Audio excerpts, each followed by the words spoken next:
Halo semua, balik lagi di RD Code di tutorial HTML yang bagian kedua.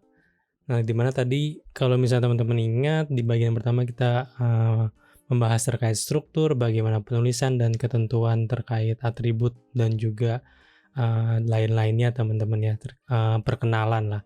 Nah, kalau di bagian kedua ini saya akan bahas lebih jauh terkait HTML5 ya, dimana HTML5 ini terdapat beberapa tag baru ya, terdapat beberapa elemen baru yang ada di HTML5.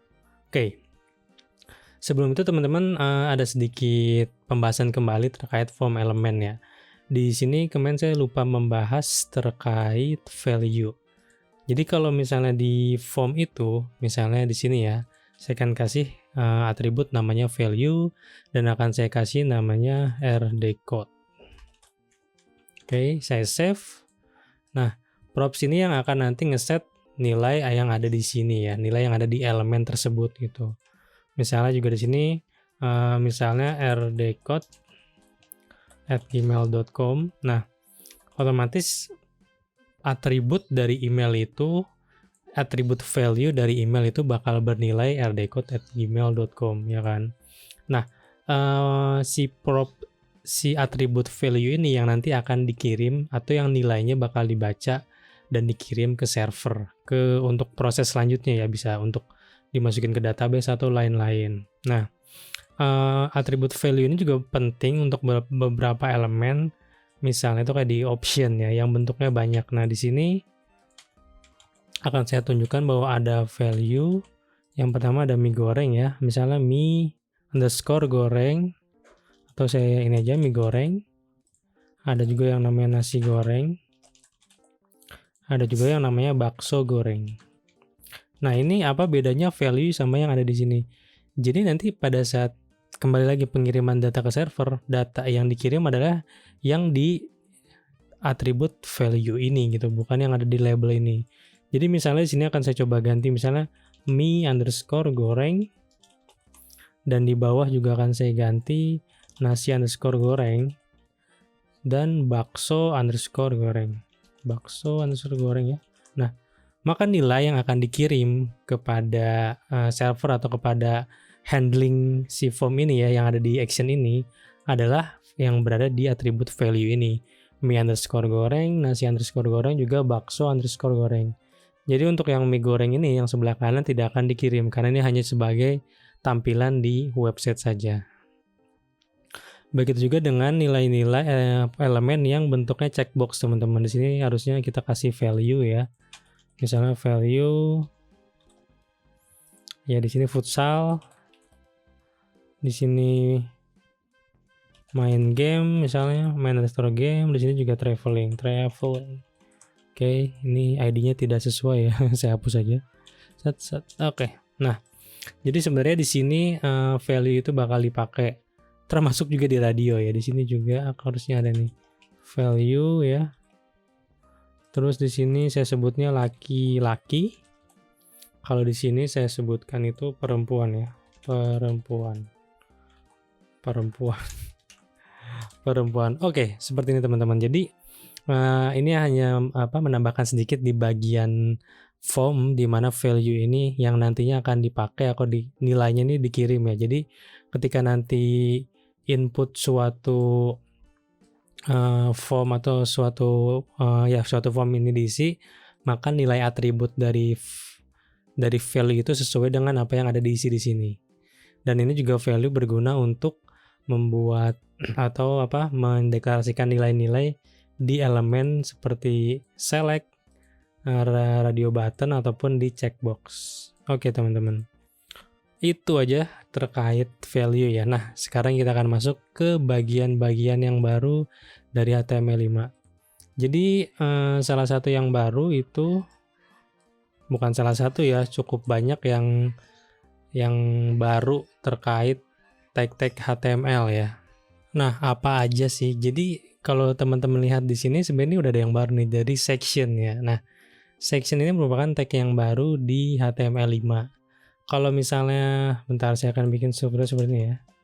Saya akan coba bikin beberapa elemen yang baru untuk menandai. Nah, saya akan masukkan ke dalam section juga. Di dalamnya tuh yang baru apa aja? Pertama nav.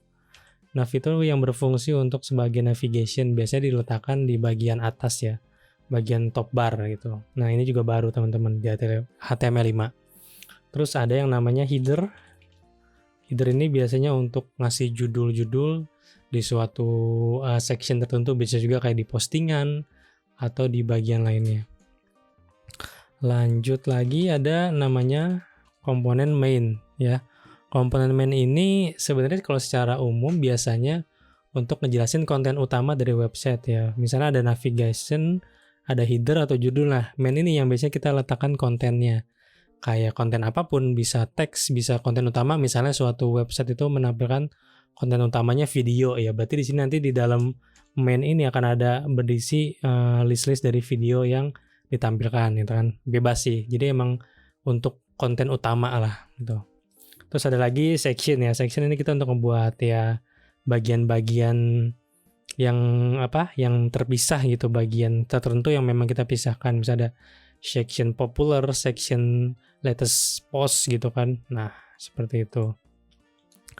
Ada lagi yang namanya artikel, teman-teman. Artikel ini bisa dibilang ya kita untuk ngebuat suatu artikel ya. Misalnya kita ingin ngebuat misalnya gini, ada di main ya, di halaman main misalnya. Ini akan saya coba bikin halaman main ini, terus kita kasih URL di mana ada link ya. Nah, list-list ini berisi kita wrap biasanya pakai artikel gitu ya kan. Atau misalnya pakai div juga bisa sih, cuma di sini nih untuk artikel ini berfungsi untuk nge-wrap satu item, post ataupun konten utamanya dari di dalam artikel itu ya. Oke. Nah, habis ini biasanya kita juga pakai di atasnya misalnya ada header gitu kan. Header untuk untuk judul, misalnya ini H1-nya. Judul post 1 gitu kan. Terus ada lagi H2-nya itu deskripsi post 1 ya kan. Jadi seperti itu teman-teman. Header dan artikel ya. Nah, di bawahnya biasanya kita baru kayak taruh image dan lain-lain. Oke. Itu terkait artikel ya teman-teman. Di sini akan saya tambahkan.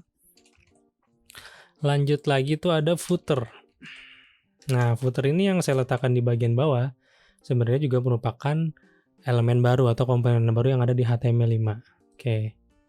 Kalau footer ya seperti biasa kita nge-wrap aja di bagian bawah ini kan sebagai kontainernya gitu ya. Nah, terus kalau teman-teman bertanya, dulu itu bagaimana bentuk kita mendeklarasikan bagian-bagian yang ada di sini ya yang baru. Dulu itu kalau misalnya kita bikin seperti ini, misalnya kita kasih div dan kita kasih kelas itu nav misalnya. Terus kita kasih kelas lagi header, kita kasih kelas lagi main ya. Kita kelas lagi section, kelas lagi artikel dan sebanyak emang elemen yang kita butuhkan. Jadi memang bisa dibilang div ini adalah komponen yang serbaguna untuk membuat halaman HTML. Bisa dijadikan apapun gitu. Terus kalau udah ada div, ngapain ada komponen yang lain? Nah, nanti ini akan berguna untuk semantik HTML teman-teman. Jadi kita menggunakan tag HTML sesuai dengan fungsinya ya kan. Maka kalau misalnya kita lihat di sini div, semuanya div dan didefinisikan fungsinya berdasarkan kelas, ini mungkin agak kurang ini ya. Untuk untuk kita membedakan ini tagnya fungsinya apa, itu harus kelas dulu. Tapi kalau dari tagnya kita udah bisa definisikan, misalnya ada nav, ada header, main dan section, nah ini akan lebih mudah untuk mendefinisikan suatu bagian dari elemen website gitu. Walaupun ya kalau kita lihat ini tuh ya sama-sama juga kayak div gitu, bahkan masing-masing elemen ini juga nggak jauh beda, cuma kita lebih mudah aja untuk melakukan pembuatan website berdasarkan komponen yang sesuai dengan fungsinya ya kan. Oke teman-teman, itu beberapa komponen baru ya. Nah di bawah langsung saya akan coba tunjukin bikin section lagi, apalagi yang baru dari HTML5 yaitu adanya audio dan video untuk kita putar di HTML5 tanpa bantuan tambahan third party atau plugin. Nah gimana caranya? Ini kita bikin aja audio seperti ini ya. Terus ada dua bentuk sebenarnya, bisa langsung seperti ini, terus kita masukkan src ya sebagai source, Nah, di sini saya udah bikin folder namanya media ya, ada audio MP3 dan MP4, di mana MP3-nya ini saya download dari YouTube Audio Library ya. Saya lupa lagu yang mana tadi ya. Ya lagu di antara sini lah yang saya coba ini ya. Nah, terus yang kedua videonya saya download dari pexels.com ya. Pixels atau Pexels ya. Nah, dari Caleb ini. Oke. Sudah saya download di sini di media. Kalau teman-teman punya MP3 lain atau MP4 lain juga bisa ditambahkan di folder ini ya. Saya kasih nama folder media. Oke, di sini akan saya coba source media ya. Media / audio MP3. Terus kita kasih type-nya itu audio / MP3 ya. Nah, kalau misalnya dari audio itu juga ada beberapa atribut. Pertama itu akan saya kasih namanya controls ya. Kita coba save dulu teman-teman. Apakah sudah muncul? Nah, ini teman-teman lihat di sini ya. Ini, oh ya bener ya, ini sudah di komen ya formnya. Saya kaget. Oke, di sini ya.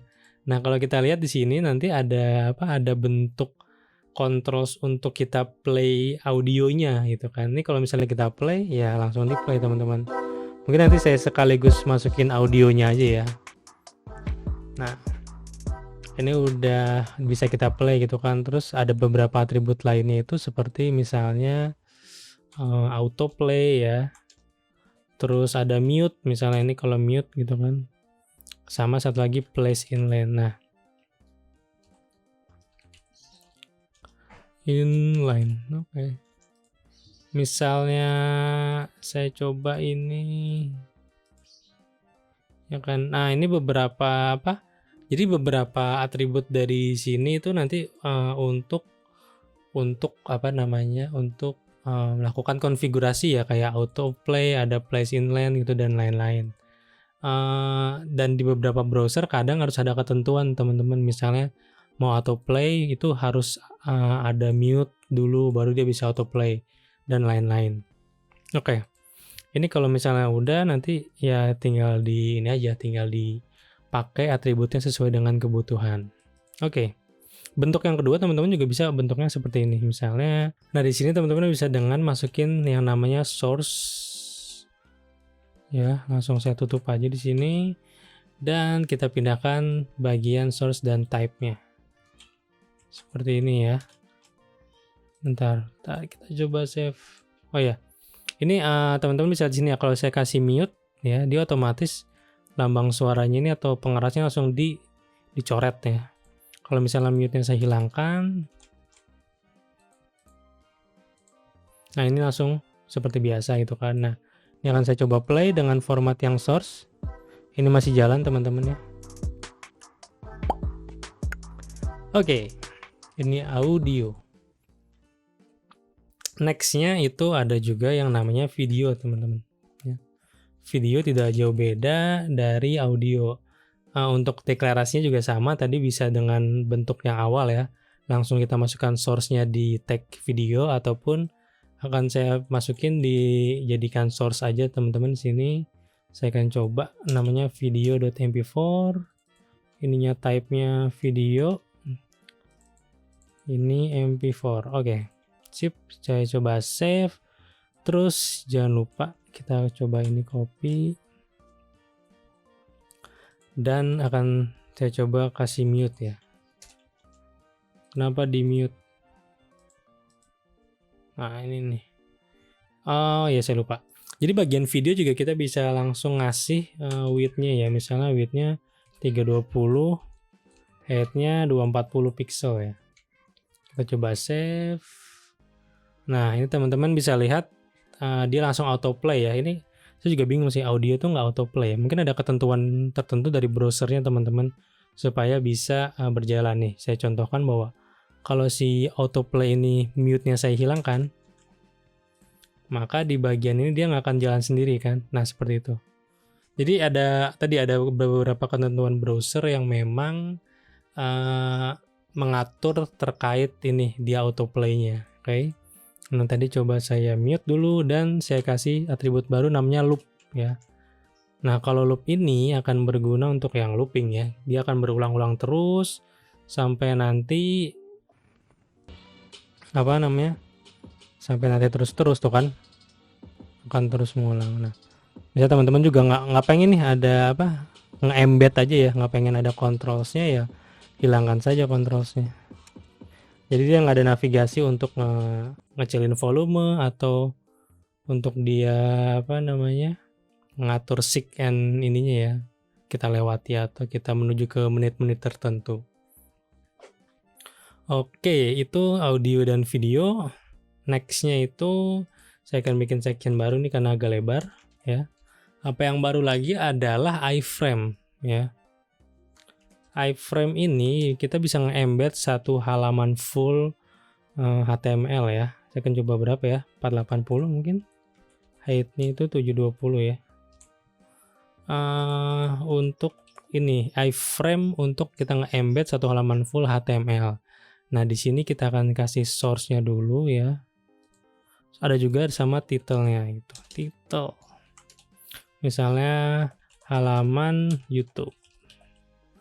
Nah, akan saya coba copy suatu link dari halaman. Teman-teman akan lihat di sini gagal sih sebenarnya. Oh, ini kebalik. Width-nya 720, height-nya 480, biar landscape ya. Nah, ini sebenarnya dia gagal. Kenapa gagal? Jadi ini salah satu ketentuan dari browser juga adanya cross ini ya, cross origin. Saya mungkin nanti teman-teman kalau misalnya masih bingung nggak apa-apa. Jadi memang kalau misalnya kita ngeload konten dari suatu alamat lain itu memang ada ketentuan bahwa ya nggak bisa segampang itu gitu, nggak bisa langsung gitu. Makanya untuk nyontohin iframe ini saya akan di sini sudah saya sediakan halaman full HTML ya, saya download dari ini freecss.com ya. Ini saya akan coba nge-embed gimana caranya kalau nanti ya pada teman-teman misalnya mau embed langsung dari URL bisa seperti ini ya, asalkan dengan origin yang sama gitu. Nah, kalau misalnya enggak, saya akan coba nge-embed langsung page/index.html ya. Ini saya coba halaman CSS lah.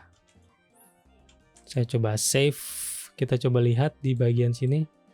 Nah, teman-teman bisa lihat, ini akan saya coba zoom out. Di sini ada satu halaman full HTML yang sudah saya download tadi dan bisa kita embed di sini langsung ya kan. Jadi tadi iframe ini kita gunakan ya untuk bisa nge-embed suatu halaman supaya bisa langsung tampil di sini ya kan. Oke. Sip, dari iframe saya akan bahas satu lagi. Satu terkait adalah SVG. Nah, section ya, saya akan coba bikin section. Ini saya komen dulu teman-teman bagian ini juga bagian ini dan bagian video deh. Sip, video. Oke. Ini udah ada halamannya, ini masih biasa, masih yang tadi. Oke. Nah, nextnya saya akan masukkan itu yang namanya SVG. Jadi sekarang kita juga udah bisa nih bikin konten grafik SVG teman-teman. Nah, saya juga akan download icons ya, bagaimana kita nanti mendeklarasikan SVG. Nah, saya pilih satu ini dan di sini udah ada nih tag SVG ya untuk kita masukin ke website HTML kita. Tinggal saya paste di sini, jadi tagnya tuh SVG, terus nanti ada pet, ada juga circle ya kalau nggak salah, dan lain-lain. Jadi segala terkait yang tag-tag SVG itu udah bisa juga kita masukin di sini. Saya coba save. Mana ya? Sebentar. Ini akan iframe-nya akan saya coba hilangkan dulu. Salah. Wah, ini teman-teman lihat. Jadi ini udah bisa kita miliki SVG. Ini akan saya kasih ini dulu deh. Style ya, saya kasih style dulu. Width-nya itu berapa ya? Mungkin 100 pixel. Height-nya juga 100 pixel. Oke. Nah, ini jadi kecil ya. Jadi, nah dengan SVG ini kita bisa ngegambar vektor grafik ya langsung di sini gitu.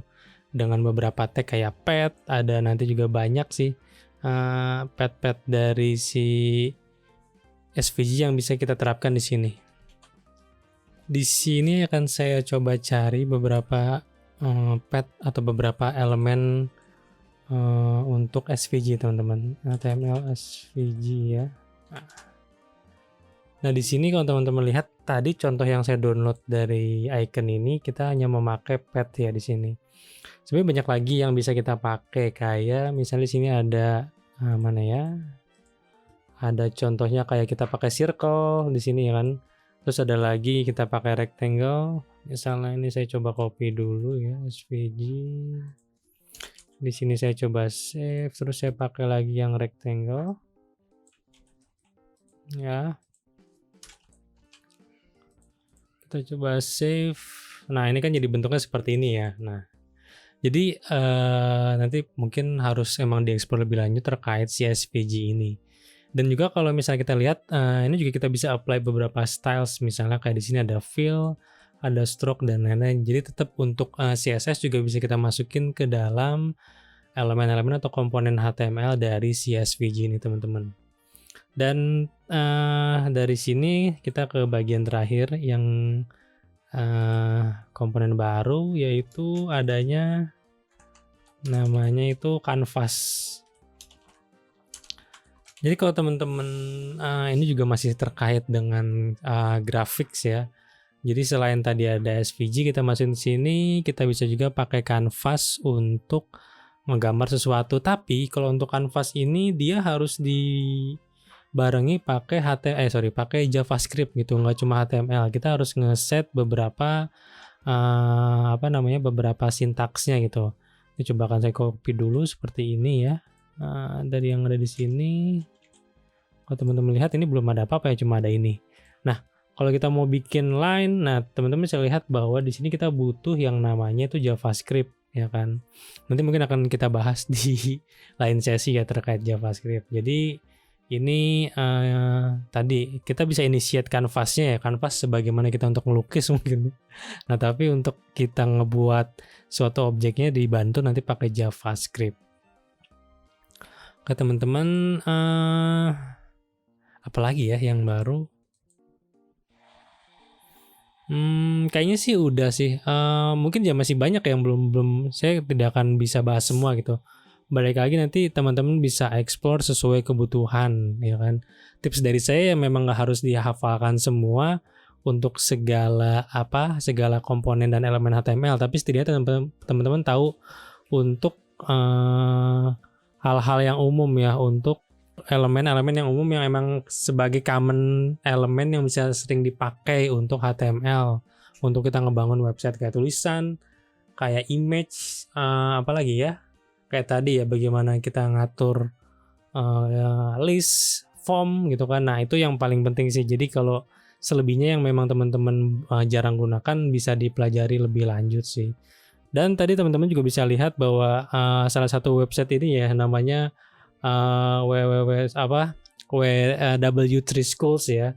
Jadi bisa dijadikan referensi untuk kita ngelihat berbagai macam elemen HTML atau bahkan tutorial lain. Ini sangat ngebantu. Dan saya pun waktu dulu untuk memulainya bisa sering banget lihat ke sini gitu ya. Tapi semakin lama ya karena kita udah tahu apa aja yang kita butuhkan dan sering kita pakai, jadinya tidak perlu bolak-balik lihat ke sini. Oke teman-teman, itu aja tutorial HTML dari saya.